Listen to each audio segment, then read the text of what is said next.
વાત હવે પંચમહાલ જિલ્લાની કરીએ તો અહીં 20 જેટલી ગ્રામ પંચાયત સમરસ બની છે।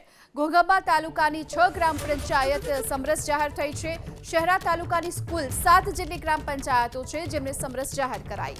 કલોલ તાલુકાની કુલ 2 ગ્રામ પંચાયતોને સમરસ જાહેર કરવામાં આવી છે। હાલોલ તાલુકાની 1 ગ્રામ પંચાયત સમરસ બની છે અને ગોધરા તાલુકાની 3 ગ્રામ પંચાયત સમરસ જાહેર થઈ।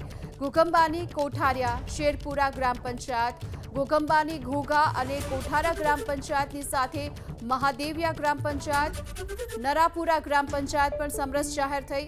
શહેરાની વાત કરીએ તો ભોટવા, વક્તાપુરા, નવા ગુણીદ્રા, સાગરાડા ગ્રામ પંચાયત સમરસ જાહેર થઈ છે। તેની સાથોસાથ હોસેલાવ, બોરડી અને નવા ગામ ગ્રામ પંચાયત પણ સમરસ બની છે।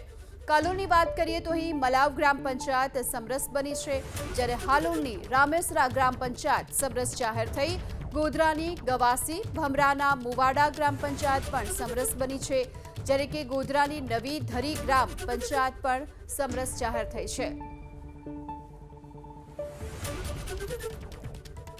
શહેરાની હોસેલાવ, બોરડી, નવા ગ્રામ પંચાયત પણ સમરસ જાહેર થઈ છે। ત્યારે પંચમહાલ જિલ્લામાં કુલ 20 જેટલી ગ્રામ પંચાયત સમરસ છે, જેમાં ઘોઘંબા તાલુકાની 6 ગ્રામ પંચાયત, શહેરા તાલુકાની કુલ 7 ગ્રામ પંચાયત છે, કાલોલ તાલુકાની 2 ગ્રામ પંચાયત, હાલોલ તાલુકાની 1 ગ્રામ પંચાયત સમરસ બની છે, જ્યારે કે ગોધરા તાલુકાની કુલ 3 ગ્રામ પંચાયતો સમરસ બની છે।